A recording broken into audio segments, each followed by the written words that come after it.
So even with some of the negative stuff going around right now, it looks like we are seeing quite a bit of interesting things revolving around what Xbox is doing and what they're bringing to the forefront. And again, I always have to say this because a lot of people will look at my titles of my videos and go, oh, well, why are you so critical of Xbox if you titled this Xbox just killed PlayStation or whatever?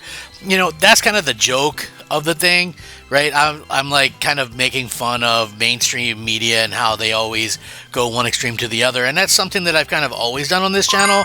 The other thing is I'm very critical of Xbox. I like Xbox. I actually prefer Xbox, but a lot of the things they do leave you scratching your head. And so that's something that I kind of felt like I should talk about a little bit. But this video right here is one because, you know, Microsoft does have some things going for it. And this came out and I thought was a very, very interesting situation. So I want to get into it. It should be fun. What's up, everybody? Crap Gamer here, Crap Gamer Reviews, back with another video. Please like the video, share it out, maybe consider subscribing if you haven't already done so. That would mean a lot to me. It certainly helps out my channel. I know a lot of you probably don't understand how that works. Heck, most of us don't understand how stuff like YouTube works, but it's very interesting that the likes actually help it out and help videos to be seen and things like that. So thank you guys very, very much. Now, with that being said, Xbox has a huge year in terms of them being a publisher. Whether or not, you know, whatever is exclusive or not is another story. But this I thought was interesting because it looks like the game Halo is expected to actually announce a new game this year.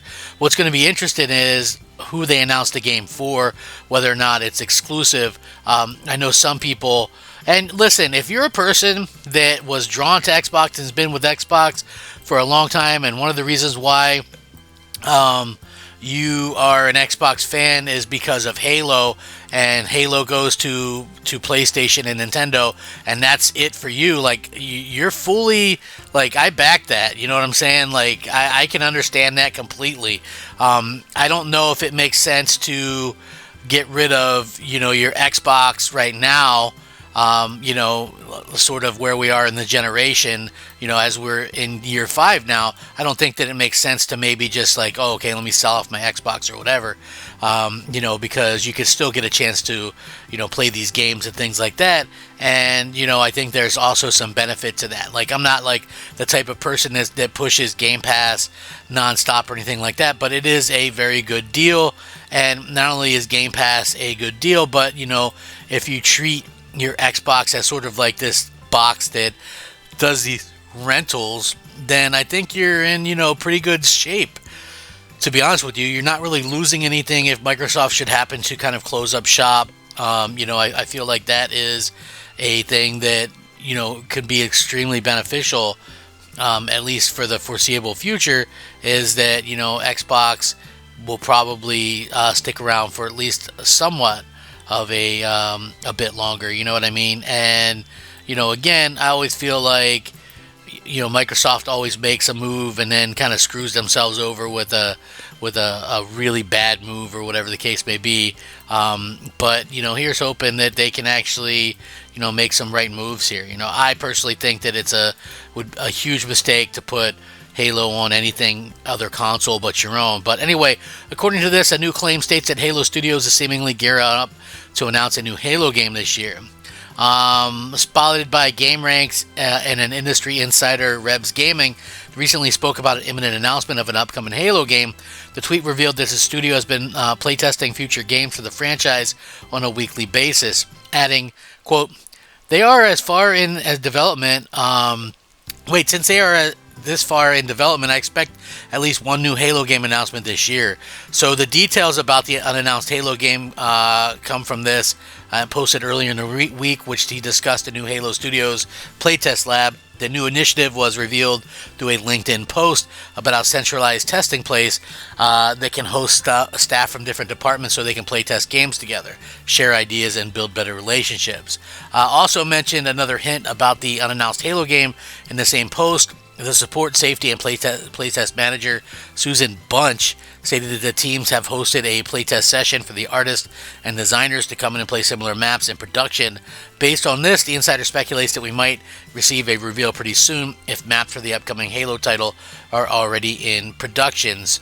Again, this is something that I feel like is kind of obvious. The last Halo came out in 2021. They were pretty quick to abandon it in terms of, it wasn't what, considering that was supposed to be like a 10-year game or whatever.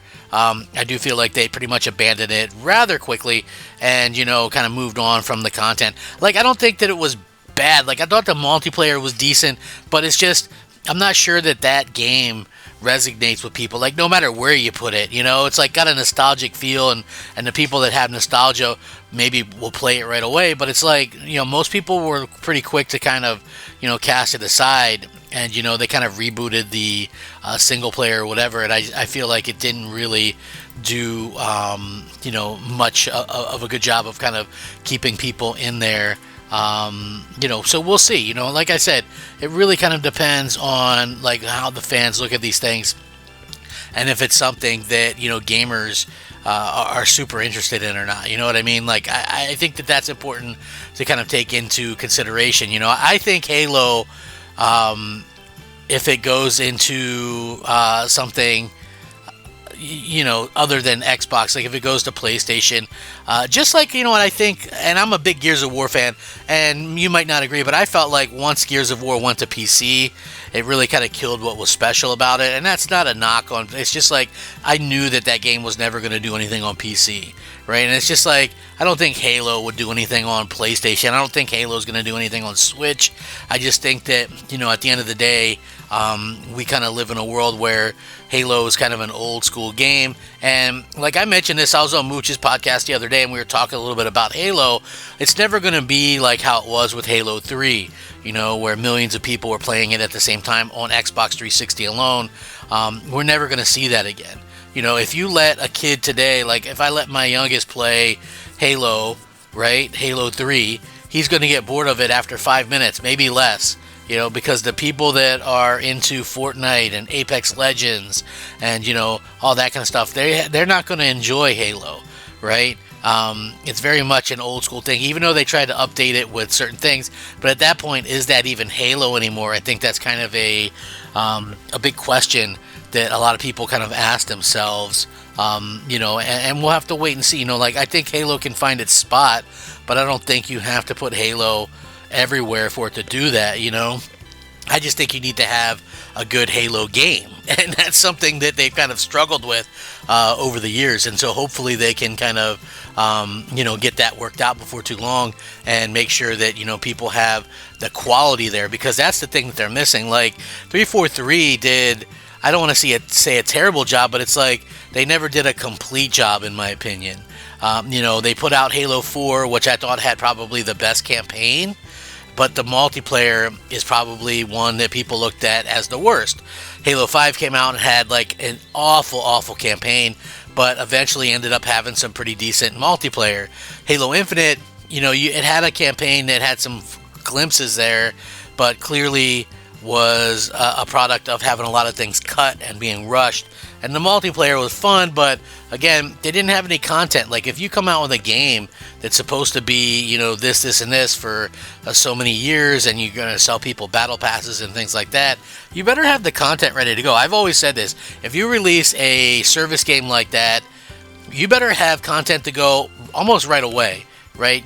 I wouldn't release it till you had the first year of content, maybe first 2 years of content ready to go. That way, while that's released and that content's releasing, you have, more content in the pipeline, and you have plenty of time to kind of take care of it. So, I feel like that's a big issue with, a lot of the things that we see in terms of gaming right now. But you never know what can happen. Like, I would love to hear like a Halo announcement. I think we're going to see a lot of things change this year if Halo ends up being, multi-platform. And I think that, that's going to be something that realistically, that we could see happen. I don't know. I think that people are going to flip out. I can't see, like, I think it is going to happen, but I can't see why Microsoft would ever allow that, to be quite honest with you. Not everything is Fortnite, not everything is Call of Duty, but let me know how you guys feel down below. Thank you so much for watching. Rack 'em up. Crap Gamer, out.